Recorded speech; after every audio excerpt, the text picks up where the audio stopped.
Yeah, welcome everyone. Just getting my Morning. seeing you now. Yes, Anne, Lucy, Madeline, welcome. Hello. Just waiting for people to join.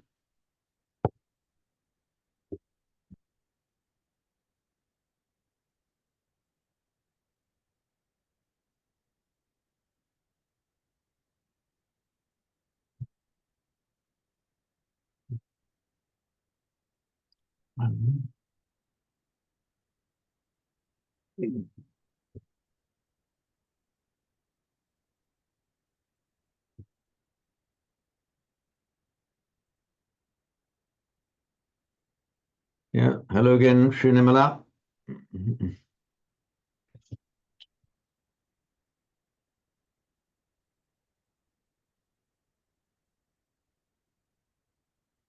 Right, so I'll just share screen and we'll commence.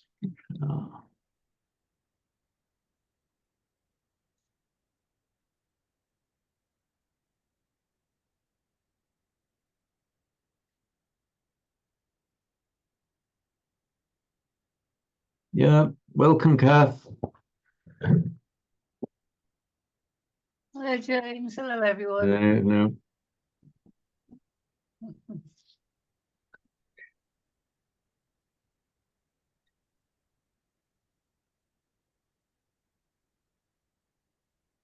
So apologies again for last week. The effects of old age, decay. So we're resuming this time at verse 43. Sorry, people entering. Verse 43 of the Bhagavad Gita, 143 of the Bhagavad Gita. I'll call it up on my screen. Can you all see the iPad screen? Yes. Okay, thank you. Yes. Let me just call up the Bhagavad Gita that we're doing. Yes, welcome, Mandira. Okay.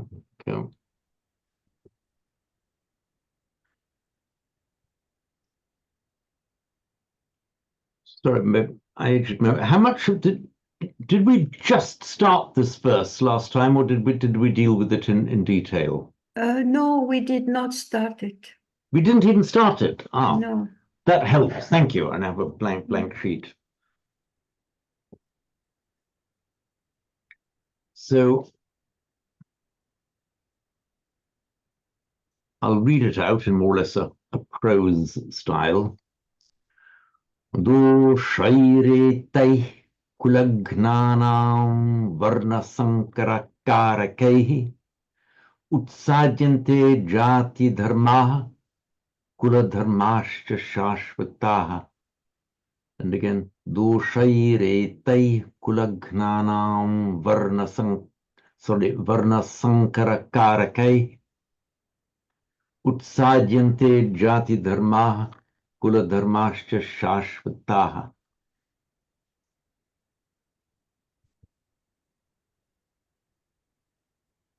This actually is grammatically a very simple verse. To doshairete, by these doshas, by these faults. Dosha, of course, is from the root dush, which we very commonly have in words like duhka, durgati, anything beginning with the duh or a dush or a dur is from that same root. And it makes a noun as dosha, anything that is dush or not bad or wrong. It's a word of a very wide meaning. So by these wrongs done, by these faults, or by these vices. Instrumental plural. Esha, this, etat, this, etai, instrumental plural. Masculine neuter, by these. So doshairetai, by these vices, wrongs. You could equally put the etai before the doshai, so etair doshai, it could equally be, and that would be slightly more common, but each is fine. So by these faults, kula gnanam. So the kula we know, kula means the family, the clan, the extended family. In fact, I'm just wondering whether our Scottish word clan and the Welsh chlan are related to kula. It's perfectly possible. It's the extended family. Gna. Have I done a note on it? No, I haven't.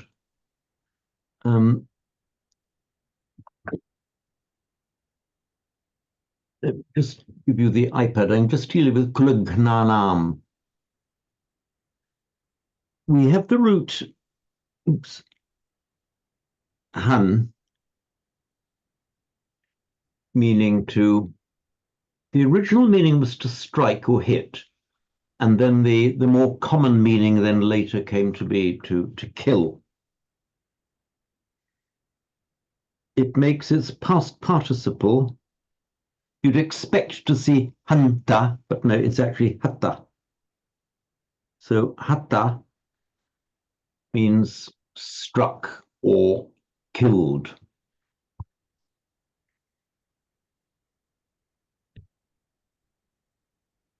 There was a more ancient form of the root, which was gan. You don't find it on its own now. It's a more ancient form of the root. And sometimes the g comes back. So in a case where the vowel drops out, it's a bit of an irregular verb. In the case where the vowel drops out, you get a gna. So when you see a gna, gna, at the end of a compound, that's actually from the root hun. It doesn't look like it. It's just a bit of an irregular one that's undergone some mutations. So kulagna is literally family killer, that which kills the family.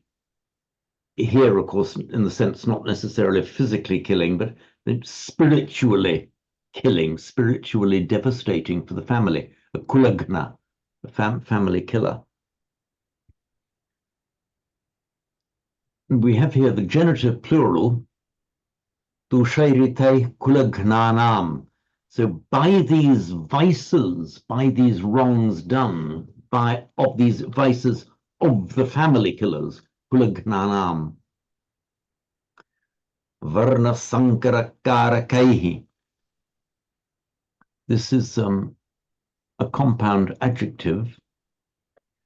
The root is kri, and karaka means something that the kri to do, to make, and karaka is a noun and sometimes an adjective, meaning that which makes or causes. You find a cognate, closely cognate, but karana, meaning the doer of something, the doing, which comes to mean a cause. I think we use that to Mandira in modern Hindi as well, karan meaning a cause, is that right? Yeah, that's right. Oh, right. So it's from this karana, that which makes something happen. The karana, the making of it, the doing of it, is the cause of it. And it's the same in Sanskrit and Pali as well, karana meaning a cause. The equivalent adjective, karaka, that which makes or causes. So this karakehe, instrumental plural, again reflecting the doshairete, by these faults, karake, which cause what? Varna sankara. The kind of a sankara, the idea of piling, not kind of keeping things carefully separated as they should be, but sankara means heaping everything up into a pile, like sweeping it up into a pile. In fact, sometimes the word sankara just means a pile of rubbish. Everything's just been swept up into a heap, sankara. So by these faults that cause varna sankara, a sweeping together, a putting together of the different castes. In other words, because the distinctions between the varnas, between the jatis, are not observed. So, dushaire taiha, by these faults, varna sankara karakaihi, caste mingling causing, in other words, causing the commingling of the castes. Kulagnanam, these faults of the family killers, means these faults committed by people. The idea is by people whose acts are so evil that they can be described as family killers, people who are killing their own families.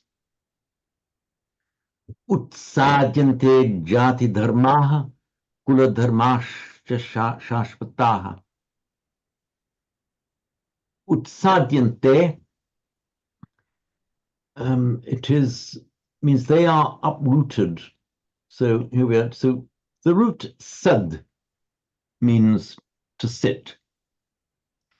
Slightly irregular verb because sad, you don't say sadati, but seedati in present tense becomes a seed. And it's cognate with our English word sit, set, saddle. It's all essentially the same word. So utsad, literally upset. It's the idea of getting uprooted. You're no longer seated or firmly in your place. So if something becomes uprooted, is utsidati. This is the causative form. So utsadayati, literally to upseat something, has the same idea as to uproot, pull it up from its seat, to pull it up from its roots. So utsadayati, causative form, and the passive then utsadyate in the singular, utsadyante in the plural. So literally, they are upseated, they are uprooted, they're totally destroyed, pull it up by its roots. So these jati dharma, I was trying to get in, these jati dharma,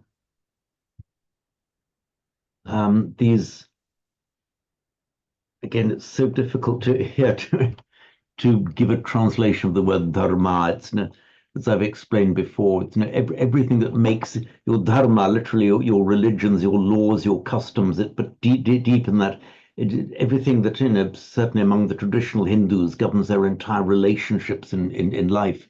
Your duties, your relationship with the divine, with your fellow man, with your work, and your jati. Literally jati means birth. And I think correct me if I'm wrong, Mandira, but in modern India, jati is the word that's very frequently used to mean a caste. What kind of birth are you? That's You right. say, Yeah. you might say if you want to ask politely what somebody's caste is, aapki jati kya hai? I think literally, what is your birth? Did I get that right, Mandira? Yes, absolutely. Jolly good, thank you for that. So these jati dharma, these rituals, not the rituals, it's the entire dharma, the entire fabric and framework, the spiritual framework that governs your life. Utsadyante, they are uprooted. And looking from 21st century England, yeah, okay, change the way you do things, but the absolute horror for somebody in Arjuna's position in the Bhagavad Gita is like the entire destruction of his spirit. So I mean, it was of the ultimate gravity. So the jati dharma, here it's not. I don't think that jati dharma. I mean, in modern India, it is often used. The word literally means birth from the root jan, cognate with Greek Genesis and so on. Here it probably means the particular duties that he was born into. So narrower than the caste. So you've got his kula, his varna, his caste generally. He was a kshatriya, that's the broad one. He's got his kula, what his family was, what his family did, and jati. Here I think there's a sense of his own karma, the duties that he was born into. I feel maybe slightly narrower than the modern Hindu sense of jati. The duties he was born into, his karma in life. Kula dharmascha, and the kula, the clan dharmas, the dharmas of his clan, shashvata. Shashvata means eternal, that have lasted for all time. You talk about the Shashvata Dharma, the eternal Dharma. It has roughly the same meaning as Sanatana Dharma, which is more of the, the Pali Buddhism, Sanatano Dhammo, the eternal Dhamma. But this, and you can actually say Sasato in Pali as well. So Sasato Shashvata means eternal, having lasted forever. So, as I say, this one is fairly simple from the grammatical point of view. So there's one verb, utsadyante, which we can correctly translate as they are uprooted. In other words, they're going just to die and be destroyed, like a plant that is uprooted. The subjects of the verb is jati dharma, these dharmas of your jati, literally your birth dharmas, and your kula dharmas, your family, your clan dharmas, shashvata. I think shashvata probably applies to both, but not necessarily. Shashvata is just an adjective meaning eternal. So these eternal birth dharmas and family dharmas are uprooted. How? Doshaire taihi, by these wrongs or evils of the kulagnanam, of the literally family killers, varna sankarakarai, these doshai, varna sankarakarai, these faults, these wrongs, which cause or bring about varna sankara, the mixing together, the commingling of the varnas, of the castes. So we'll have let's have a couple of readings of that. James, just a question. Yes, please, Paula. So the Han root, is that the same as in ahimsa? No, non-striking, non-violence? Oh, sorry, I didn't catch what you mean. Is the gna from that root? So the gna is the ancient form of Han. That's right, yes. And Han is to strike. Oh, that's right. I think they're separate roots. Because I thought that ahimsa comes from non-striking. It does, and ahimsa, not causing harm. Yeah. I believe they're separate roots, but as in many cases, sometimes you get different roots. Rather, that the Sanskrit grammarians, notably Panini, have treated as separate roots, but were at an earlier time the same root, and there are several like that. I'm just going to let's check that one, Paola. Good point. So hingsa, what root does it come from? Does it have a root? It's got to have a root. Please have a root. Here we are. You see hints, you see, here we are. Let's get back, let's call it up in easier to read form.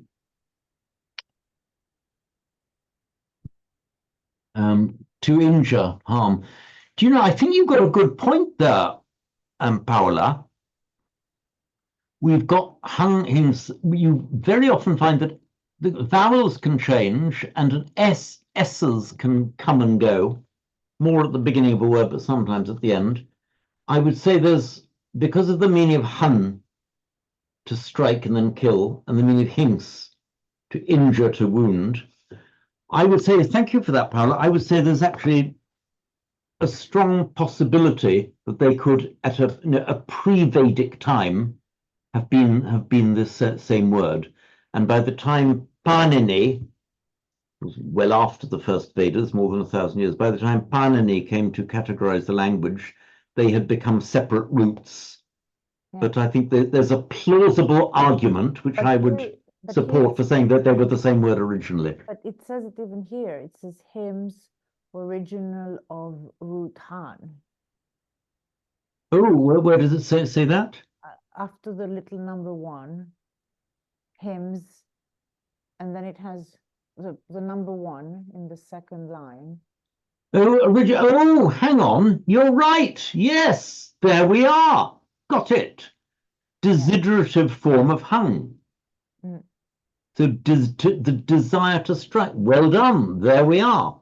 Thank you for that. Okay, it's the same root. So ahimsa means lack of desire to strike, therefore not causing harm. Yeah, thank you for pointing that out, Paula. Very Thank good. you.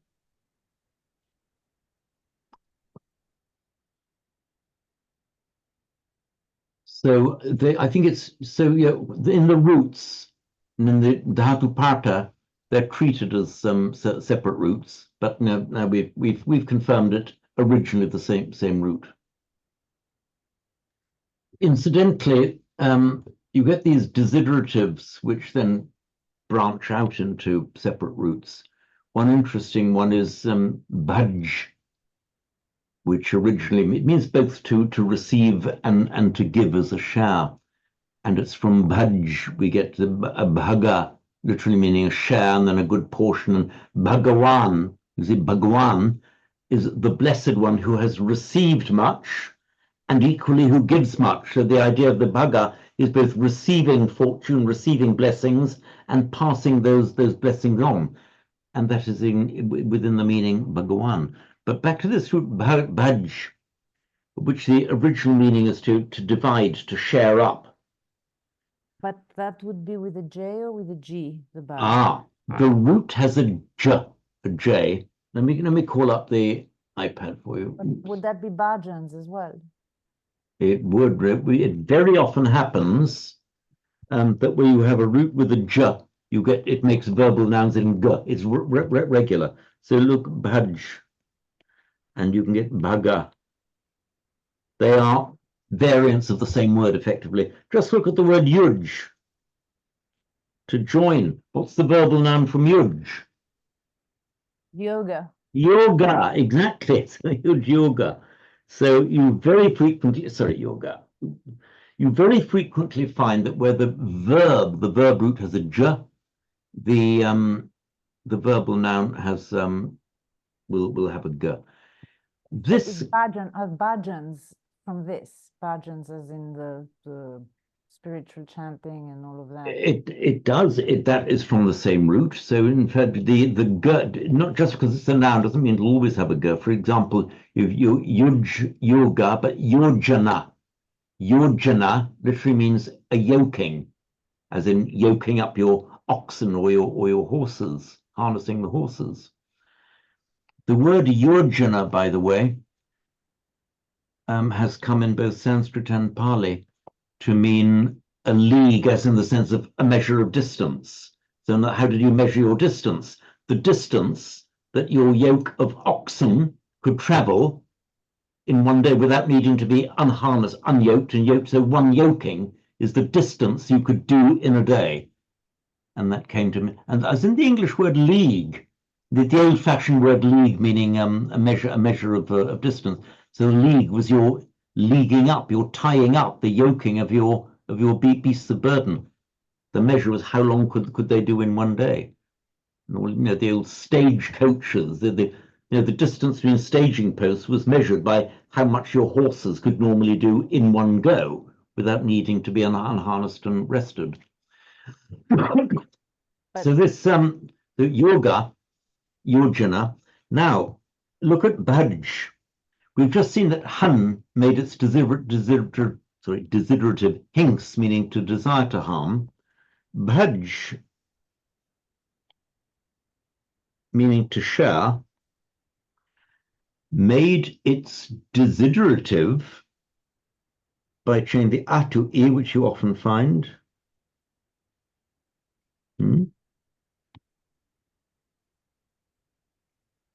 to this bigs. Okay, you can't have bigs in Sanskrit. It's not allowed. That's why I put the asterisk there to show it's a kind of intermediate form. It became bhiksh. Recognize bhikshu, bhikkhu. So from the root bhaj, bibhikshati, he desires to share. In other words, the mendicant, the beggar, desires a share of what you have. He's asking you for a portion of it. That's the desiderative of bhaj, to receive a portion, bibhiksh, to desire a portion. Therefore, that was the word for a beggar, became bhikshu, one who desires a portion of what you have. So the bhikshu is actually is from the desiderative form of bhaj, to share. Incidentally, this jga, also a chakka distinction between noun and verb, we have a couple of survivals even in modern English, because we have, but the other way around, we have the verb to speak, but the noun speech, the k and the ch. To speak is a verb, noun speech. We have verb to break and the noun a breach. So that's a survival even in modern English of this k and ch distinction in nouns and verbs, just in a very few words. So we have the same drink and drench and stink and stench, this k, ch variation.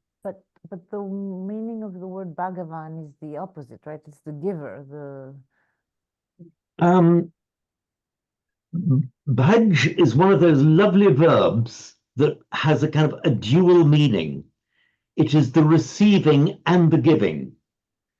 And a person who is Bhagavan, possessed of a bhaga, means that he has received and he gives. In other words, he is blessed because he receives, but equally his virtue is that he gives out to others what he has received. So this double meaning in it. There's a very beautiful meaning to that word, Bhagavan.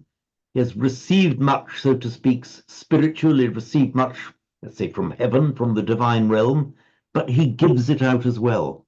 So that's the essential meaning of the Bhagavan. He's the receiver and the giver. Mandira, you were going to say? The word yojana, it also means planning or a plan. Is that right?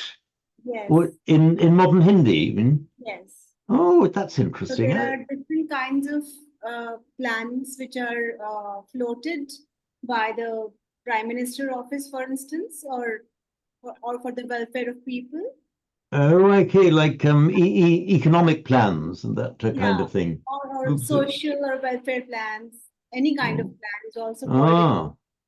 Let's just see how it looks in Sanskrit. Basically, the read means a yoking or a linking. It's a verbal noun from yuj, to join. A yoking, a joining. A course or a path. Okay, that would fit in with the meaning you've just told us about, Mandira. It's your path, like the planning out of a path that you can follow. Okay, so then a stage or a yojana, that's the distance traversed in one harnessing without unyoking, a measure of distance.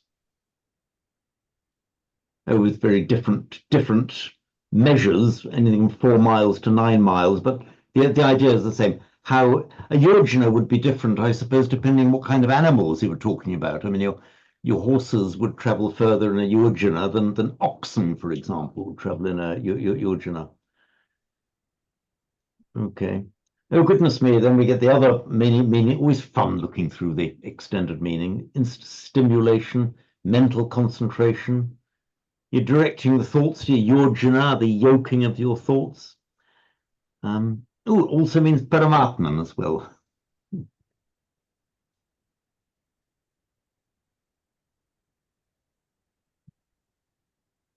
Okay, so we have these multiple meanings, but they all, you can see in one way, going into soft focus, derive from the original meaning, which is putting something together, the joining, or whether a mental joining, the making a plan, or the physical yoking. In fact, our English word yoke, the word yoga and yojana are etymologically one on the same word. Yeah, thanks for that, Mandira. Interesting one. You never stop learning. Where are we?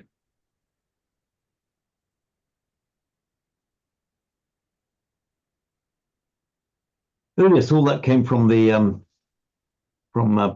Paula's contribution with the with Hingsa. So yeah, so the family killers, and so on. So should we have a couple of recitations of that? Unless there are any further comments or queries.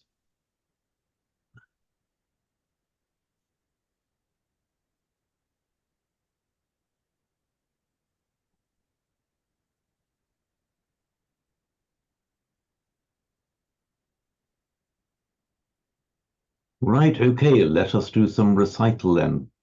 And the first in my gallery is Anne. Would you like to do a recitation for us?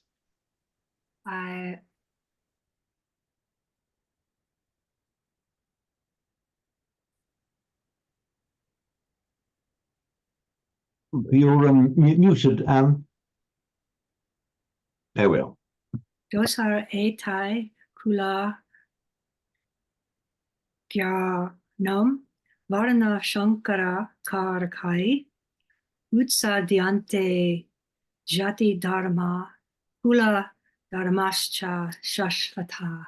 Okay, yeah, very nice. Apart from you stumbled slightly over kulagnanam. I know it's a bit of a tongue twister. Kulagnanam. Kulagnanam. Kulagnanam. Kulagnanam. That's much better. Okay. And Thanks. also, you pronounce this as a Shankara, like the famous Shankaracharya, the Shankara. Sankara, just literally, it's a pretty ordinary word, meaning sweeping together, piling up together. Varna shankara karakai. Sankara, Varna Sankara Karakaihi. Varna sankara karakai. Brilliant, yes. Keep going like that, wonderful. Thank you, Anne. Okay. Lucy, round to you. Doshair etai kula gnanam varna sankara karakai utsa yante jati dharma kula dharmash shashvata.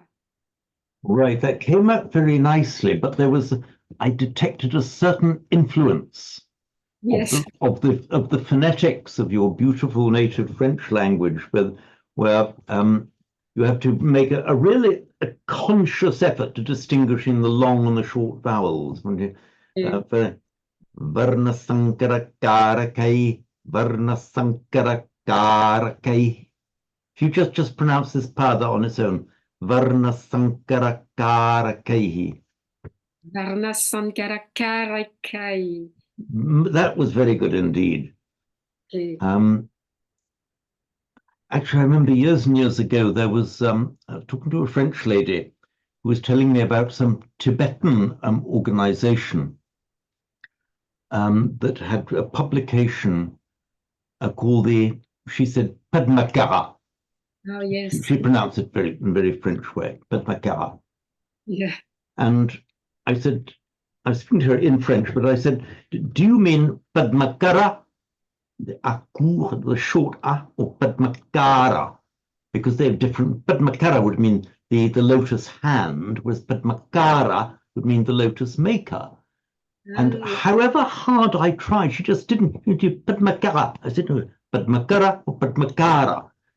Yes. Padmakara. So anyway, there it is. I abandoned the attempt at that point. So there it is. Yeah. So vitally important to get the difference. As you know, for example, the difference between words like, sometimes it's just vowel length makes the entire difference. We have bala, meaning strength or power. Yes. And bala, which means a child or a childish person, a fool. So you say bala and bala. Can you just say those two? Bala, bala. Bala, Bala. Very good. Yes. Yes. Maybe in an effort to overcome the gravitational pull of your own phonetics, best to make a bit of a conscious effort to get Yes. get. Try that. But the way you did it, then you've got it. You certainly have got it. Thank you. Okay, thank you. So Madeline, Yes. round to you, please, for the recitation. Yes.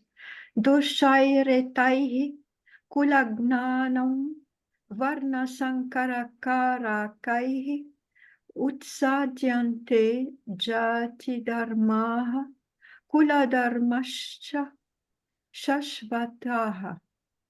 Right.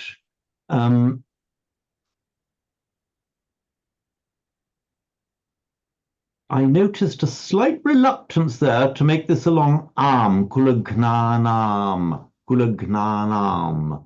Kulagnanam. Yes. Yeah. Now, in Pali, that would be impossible because they have to say gnanam. A Pali word cannot end in a long arm. It's always shortened to an.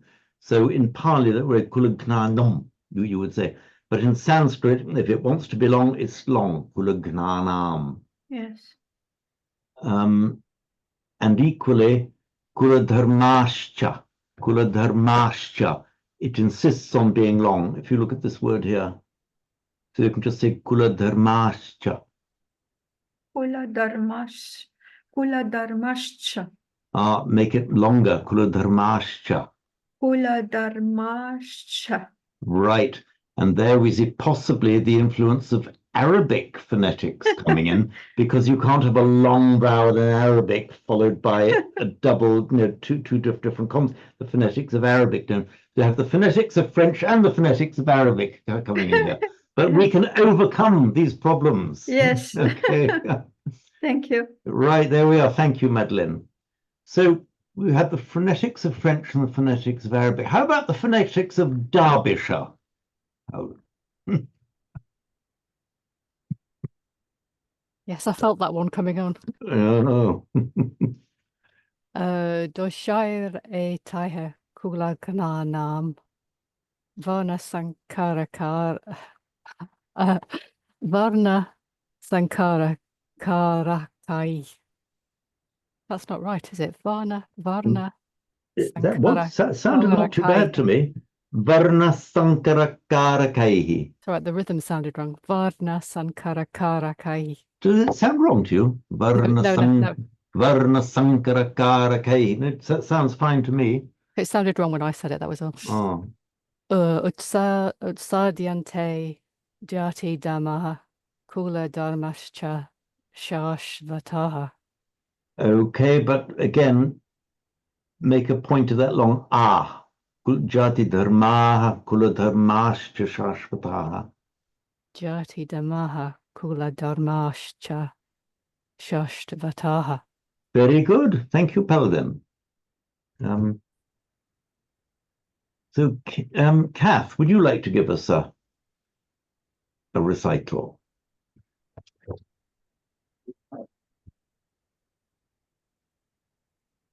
Okay, I'm going to read it rather than chant it. I was hoping you'd chant it for us, Kath, but all right, I certainly won't compel. My reading needs more practice. Doshairetai kulagnanam varna sankarakarakaihi utsadyante jati dharmaha kuladharmascha shashvataha. Wonderful. Thank you, Kath. And now, Mandira, your turn.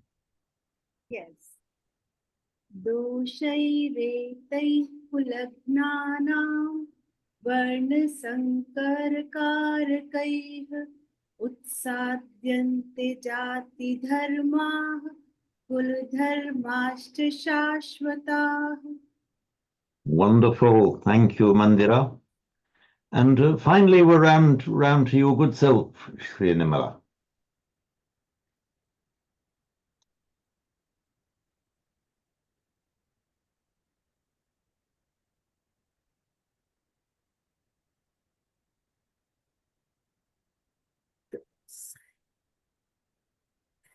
I have to say. Okay, we can hear you. Dosai retai here. Kulaganana. Varna Sankara Karaka. Varna Sankara Karaka. So Utsa Varna Sankarakara. Varna Varna Sankara Sankarakara. Karakai. Utsade Utsadayante Jati Dharma Kula Dharmascha Saswata Shashvataha. Shashwataha Shashvataha. Very good. Yes, thank you. Shashwataha. Thank you very much, Shiranamala. So we'll move on then to soon to our next task, which is our next delightful assignment from the Bodhicharya Avatara. But before we leave this verse, any comments or queries or anything that's not fully understood in this?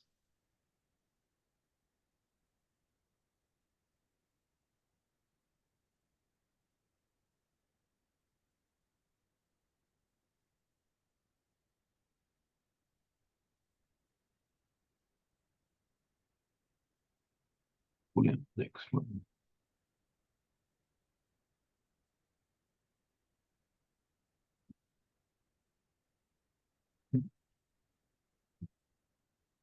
Can I ask something, Professor William? Yes, please do, Bandira, of course. I'm just thinking if the word yugat also has the same root. Yuga. Yugat, which means upaya. Upaya. Upaya. Yeah. Yugat as in, for example, we say this in Hindi. हमने युगत लगाई या हमने we thought about it and we came to find a solution to that problem. Oh, and so yugat, is it? Yugat. I would say it's bound. I don't think I've seen it in Sanskrit, Okay. but I would say it's bound to be the same. Let's see if we can find it in here. It has to be the same. Would yugat? No, let's just see. Hang on, to prefix. Okay, if you look, by the way, look up prefix and all the words in the beginning. Yugat, here, look at that, yugat.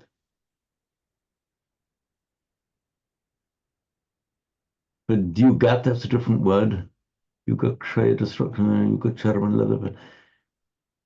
Hulana yoke, yugat, dirka.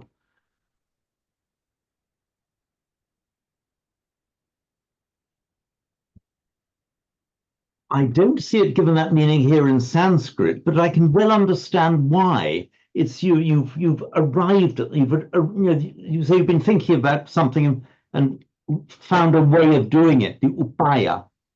Yeah, and your mind has yoked onto, you've latched onto it, you've got it. That's the decision you've made. I can feel why. I can't see it in the dictionary here, but I can certainly feel why. Let me just have after this I'll just look in and see what I can find more of it. Yugat, okay. But I'll check that out. Yes, thank you. Good, thank you.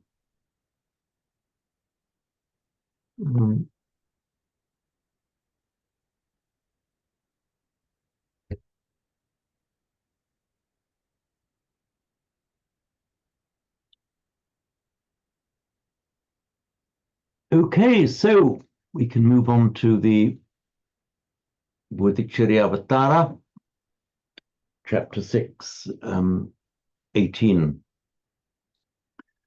So, Chittasya dridhatvena kataratvena chagatam dukkha duryodhanastasmad bhaved abhibhaved vyatham. Again, Chittasya dridhatvena kataratvena chagatam dukkha duryodhanastasmad bhaved abhibhaved vyatham. So, the sentence starts off with the word tat, which by sandhi before chitta becomes, so tat chitta becomes tat chitta, a double ch sound, tat chitta. And the tat that it's referring to is just what's said in the previous verse.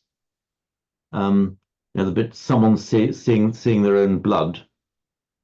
They become more particularly bold. Oh, by the way, Mandira, I did try to follow up your idea that Shona and Khun, Persian Khun, being the same word. I couldn't find it in the works of reference, but I'm convinced you're right, because there were a lot of things that have a s or a sh in Sanskrit have a ch in Persian. Correct. And itchachas, I mean, lots and lots. It seems to me that although I couldn't find it in the work, just the limited works of reference available to me on Persian, I think you have to be right. It just sounds completely in tune. Shona Khun. It just does sound right. So thanks for that. I'm convinced you're right about that. Thank you. So this idea, the tat. So the tat at the beginning of verse 18 refers back to the entire idea of verses 16 and 17, all of the foregoing, just as in English we would say that.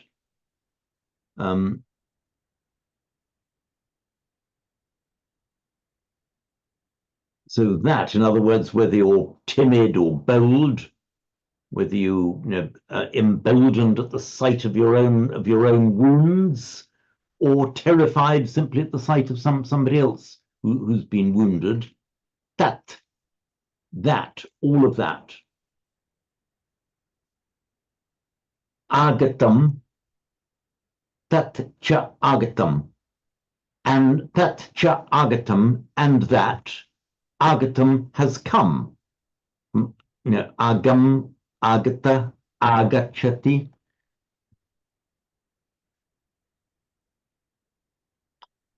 And agatam here just means that has come, the same as we could say in English, that has arisen, that is caused by.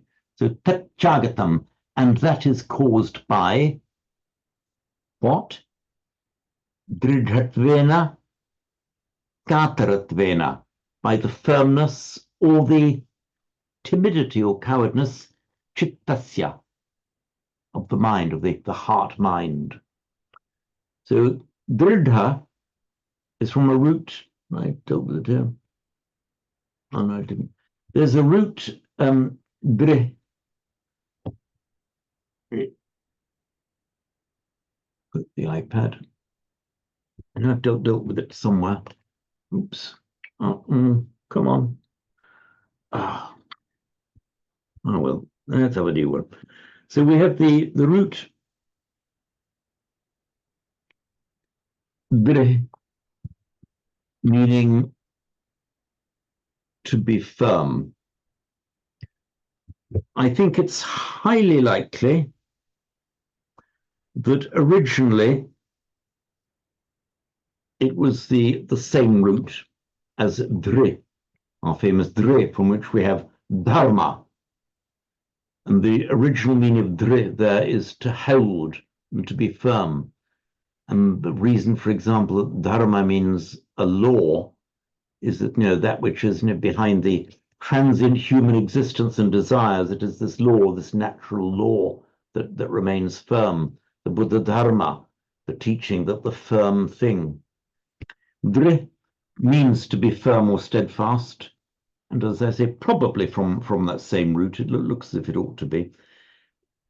Very often, where you get a root that ends in a h in Sanskrit and Vedic, it makes its past participle with a d sound.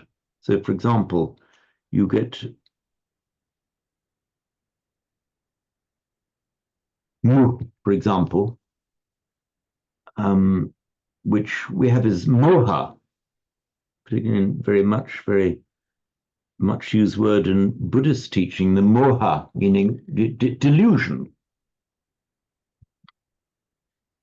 And it makes so deluded, it makes its past participle, it lengthens the u. So from mu, you get mudha, which would mean deluded.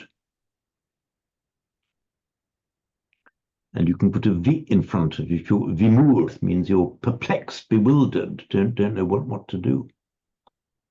I remember a wonderful word, I don't think it's used very much in real life, from Hindi from long ago. Somebody was King Kartavya Vimur. King Kartavya, what is to be done? Vimur, bewildered, not knowing. So King Kartavya Vimur, at a loss, not knowing what to do. Would you use that word in normal Hindi, Mandira? Not so often now, but we do come across this word in Hindi textbooks. Yeah, and I think I probably saw it in some writer like Prem Chand or somebody like that, one of the Hindi writers. So, mudha, and by the same token, you get dridha. Dridha, meaning it's a good quality, means steadfast or firm, not easily shaken. In Pali, by the way, it becomes dalha.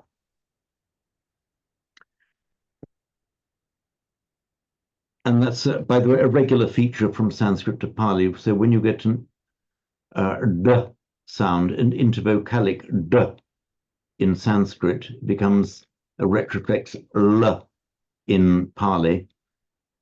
Just as, for example, an intervocalic d becomes a retroflex r in Hindi. You don't say bada, but bada, for example.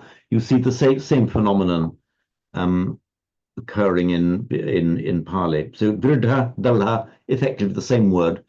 And it's, as I say, it's a very positive word. It means steadfast. You can be steadfast in your virtue, steadfast in danger, steadfast in meditation, the dalha or dridha. And it makes an abstract noun. Sorry, where are we? Dridhatva. So we heard dridhatva means firmness, the idea of being, the quality of being steadfast and firm. So this comes, we say, by the firmness, chittasya dridhatvena, by firmness of mind, by the chitta, the mind heart being firm, kataratvena cha, or kataratva. This katara, it seems to come from the, we have an ordinary word of language, katara. We have katara and katama, mean which one. So katara would mean which out of a choice of two. Katama would mean which out of a choice of the three or more. So if you're constantly saying katara, katara, what shall I do? What shall I do? You're described as saying katara, constantly. Oh, what shall I do? I don't. So in other words, just not knowing what to do. A lack of ability to decide is kataratva. Constantly saying kataram, kataram, kataram, the kataratva. But it's all by extension. By extension, it's come to mean cowardice. Shan't I, being fearful of doing something. So bear in mind its original meaning, not being able to decide, katara, katara, katara.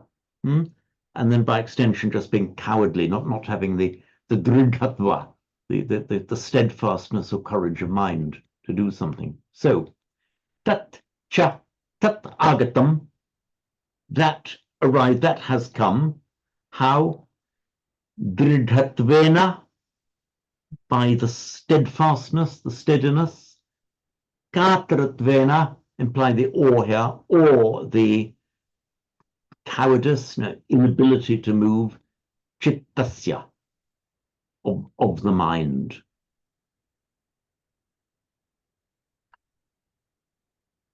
Dukkha duryodhanas tasmad bhaved abhi bhaved vyatham. So, tasmat, literally from that, and therefore, from that meaning, for that reason, therefore. So, tasmat, for that reason, bhavet, That's the optative form. Bhavati, indicative, here's bhavet. Oh, something else to get in. Bhavet, let one be, one should be. Of course, with sandhi, with the following vowel, bhaved, the t becomes a d. Bhaved, abhi bhaved vyatam. So, tasmat, therefore, bhavet, let one be. This is not referring to a particular individual, just generally, one should be. Just the generalized il faut, it ought to happen. Dukkha duryodhanas. So you have dukkha duryodhana, and by santi with that visarga followed by the ta, that as usual comes the sa, duryodhanas tasmat. Dukkha duryodhana. Let me explain this lovely word.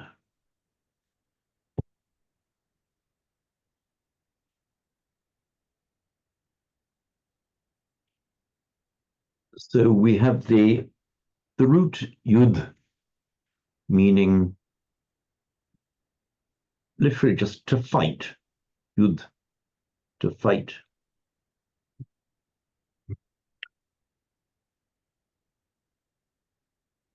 And it makes under the yuddha, yudhana, there are different verbal nouns from it, but the one we're looking at here is with guna and the ana. So yodhana literally means, oops, I was trying to get in. Yodhana literally means fighting. Oh, I see a couple of new people have arrived. In case there's a problem later, I'm just talking to the new arrivals whether I can see you or not. To make sure, if you want to be on the emailing list, if you just send me an email with your name, say please put me on the list. I will. Just send me an email to this address, and you'll get onto that list immediately.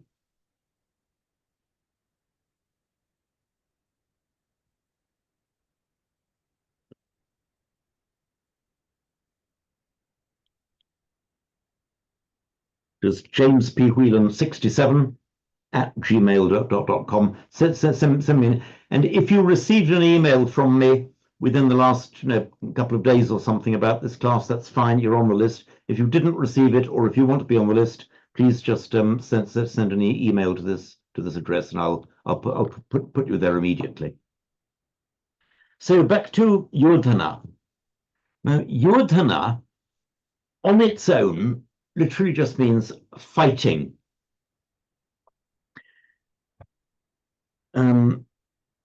If you put the prefix dur in front of it, it becomes duryodhana, which is what we have here. So duryodhana.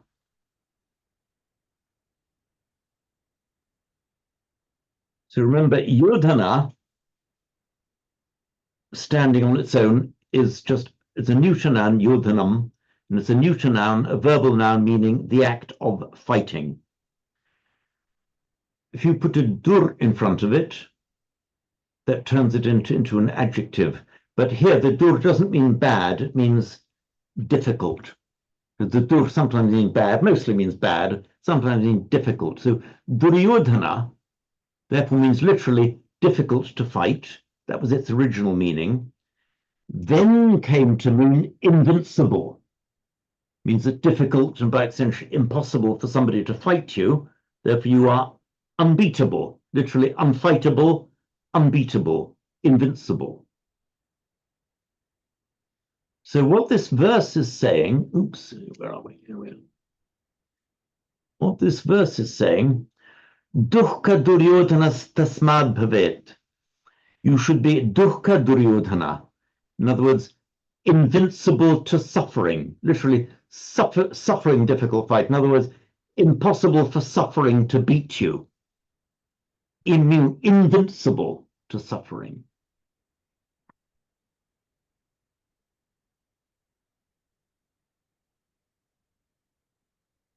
There is another form of the verb. Now, from yud, from that same word yud, we get, sorry, I mean, iPad.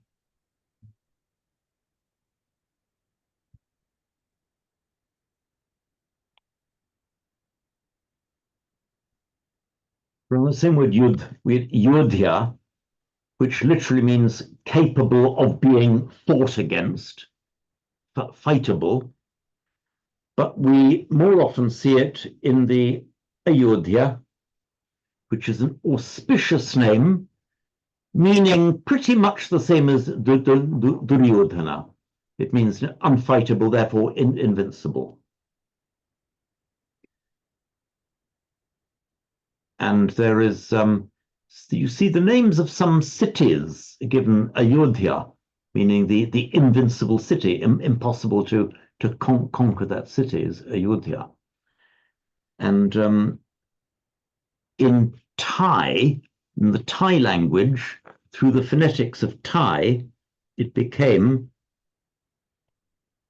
Ayutthaya. So we have the city in Thailand that was called Ayutthaya. It's from the Sanskrit Ayodhya, which was a sadly ironic name, as it turned out, because it was sacked and ravaged by the Burmese in the 1700s. But anyway, that's the meaning of the word. And there is the famous line in the Bhagavad Gita at the end. We get to it quite soon. It makes from Yud. We get, sorry, let me turn the page, from the same root Yud. We make a future tense. With the guna, Yud, plus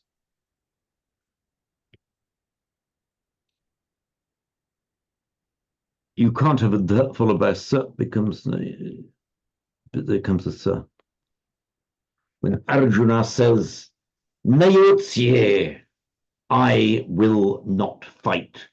So that's the end of all Arjuna's terrible mental difficulties and strife about this. He finishes up saying, Nayotsye, I will not fight.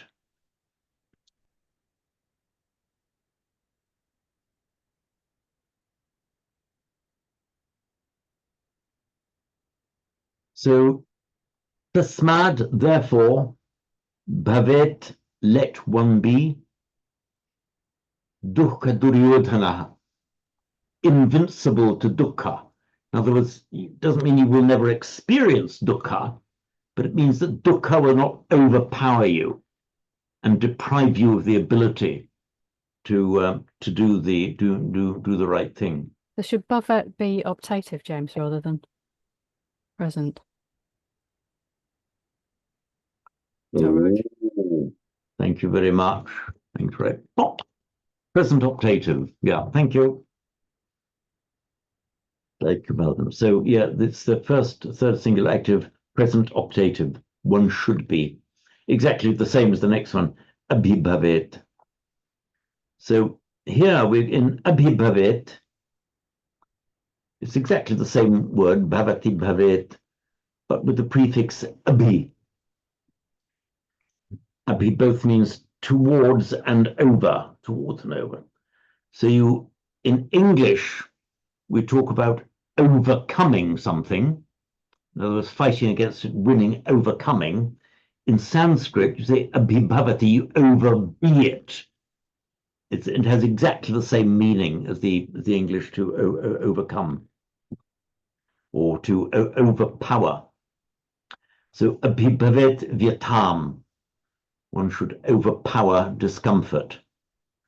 Meaning here, not of course you don't feel discomfort, but the fact that you are feeling some vyata, some discomfort or distress, doesn't deprive you of your ability to act in the correct way.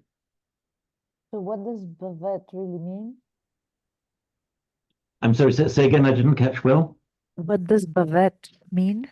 Abhibhavet. So bhavet is okay, so it's the same verb same verb essentially as the previous one, bhavet, meaning let one be. But if to this same verb you add the prefix, the verbal prefix, the upasarga, they call it in Sanskrit, the upasarga abhi, abhi has the meaning of towards and over. So abhi bhavet, literally to over be, and that has the same as the English meaning to overcome or overpower. In other words, your being, whatever it is you are, is superior to whatever the other is. You've won, you've overpowered it, you've overcome it. This is the same abhi as in Abhidharma. It's the same abhi. So the abhi actually is a cognate with the Greek epi. So epi meaning above. As for example, you have an earthquake. An earthquake might be happens deep down under the surface of the earth. The epicenter is that place on the surface of the earth that is immediately above where the earthquake took place. That's the epicenter. And you have the epidermis, the outer skin. You have a lot of medical terms with an epi meaning above or over. So epi, Greek, abhi, Sanskrit and Pali are the same. So the Abhidhamma is like the Epidhamma. In other words, it's something that is added on top of the Dhamma later on. It's more the analytical form of the Dhamma. And it's in the same kind of meaning that, for example, you have the epilogue.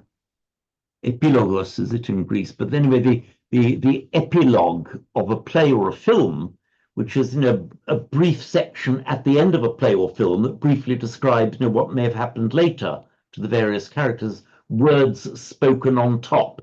In other words, additional words after the main play or film is over. You have the epilogue, the additional words spoken. But it's all that same epi meaning above, over, on top. What's epilepsy, James? What's the lepsy bit?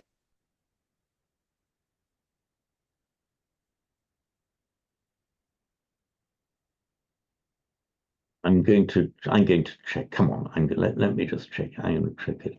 Sorry, that's a bit of a rabbit hole, isn't it? I know it's a rabbit. I'm feeling like a rabbit. It's nearly 5 to 3. I'm feeling like a slight rabbit hole. So I'm going to enjoy that rabbit hole with you. So hang on, here we are. But there's something I would like you all to know. Go to Etim Online. Okay. Do you see here this where my cursor is Etymon, the online etymology dictionary? It's really useful. It's got a very, very quick, it's not always very profound, but it will guide you fairly quickly to what the etymology is. Just click there. There you are, the online etymology dictionary. There you are. Look at epilepsy and click at Etym Online on epilepsy. And there we are. Greek, literally a seizure from epilambano. Epilambano. The lambano meaning to take. Some of you may be familiar with the new card payment system, which is called elavon. In modern Greek, it would be elava, I have received. In classical Greek, elavon, I have received, what means to take. So epilamvanein in classical Greek, epilamvanein in classical would be pronounced, to seize from above. Something grabs you from above. Epi, above grabbing. And from epi, upon, and lepsis, a seizure. And by the way, the same Greek word, lambano, elava, from the same root as the Sanskrit and Pali labhati, very common verb meaning to obtain. Like being taken over by something.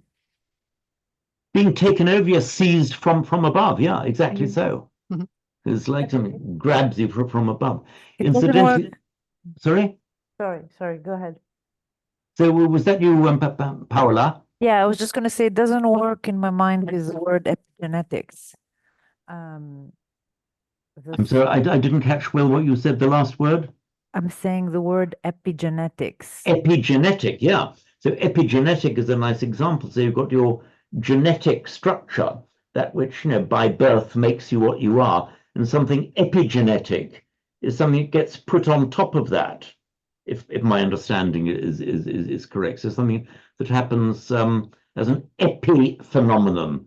With the phenomenon, something happening, and the epiphenomenon, something a kind of subsidiary that happens on top of it. Okay. Anyway, I'm glad we got the Greek speaker coming in. Thank you, Paula. Yes, Mandira, please. I have a couple of observations. So I think can I just briefly leave my just remember? I've got the sun coming straight across my screen. I need to draw the curtain. 1 second.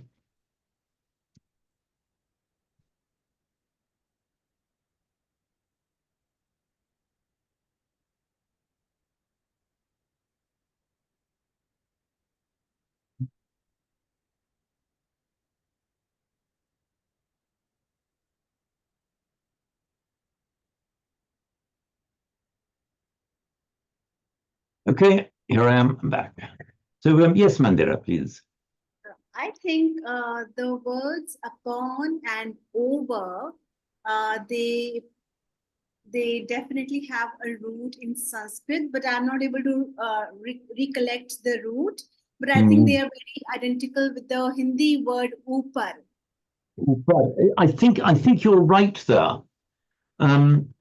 Also, the word Genesis perhaps comes from the word jana, which means to give birth to. Yes. I mean that is without any doubt at all.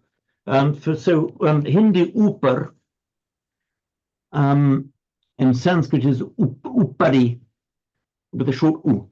Upar long u in Hindi, but upari in short u in Sanskrit.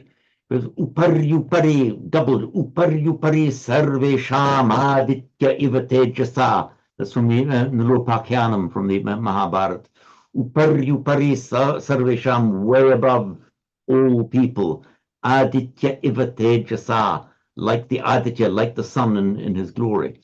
So we got the upa, which is up, and upari, which is an extension of that same word, upari, and it's and the upa and the English word up, clearly from the same root.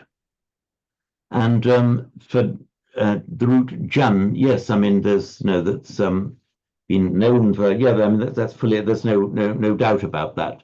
That the Sanskrit root jan meaning birth, and janma, and the past participle you'd expect it to be janta, but it's not. It's actually jata, and jati, as we were discussing earlier, a jati, literally your birth. And the Greek gen, which we have in English as Genesis, went into Latin as well, generation, and so on. So that is undoubtedly the same root. And also the word katar is very identical with the Hindi word kayar, which means the same, which means cowardice. Is that right? Oh, kayar. Kayar, yes. Oh, yes. So that makes sense. If you're katara, and then by the phonetic becomes kayar. I'd forgotten that. Yeah. Okay. Thanks for that. Nice one. It all makes sense. So where are we? Oops, lost my place.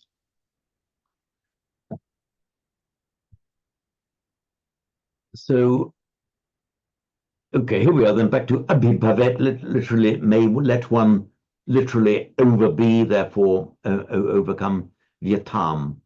Vyata is just a general, have I done a note on it now? Vyata is just a very broad word, meaning any kind of discomfort or affliction. You'd expect it to be from a root like uta or something, but it's not. The word seems to exist on its own and I can't find any etymology for it.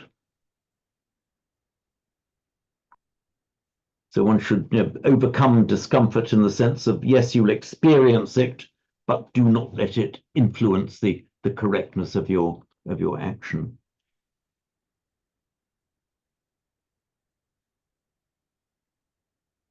So we've come to 3 o'clock. I have to shoot off in a second. So what we'll do then next time round, we'll just do a recap of this verse. And when we finish that, then we'll go back to the Bhagavad Gita. So I say, those of you who aren't on my list, I do urge you, if you want to be on the list, please do send me the email. I'll put it on. I'll put you on the list immediately, and that means you'll get the class updates. Okay, so thank you all very much for joining me. It's been a mighty pleasure as always. Thank you. Thank you. See you next week. See you hopefully next week. Nice week. Okay. Thank you very much. Thank you very much. Goodbye. Bye. Bye. Bye. Bye.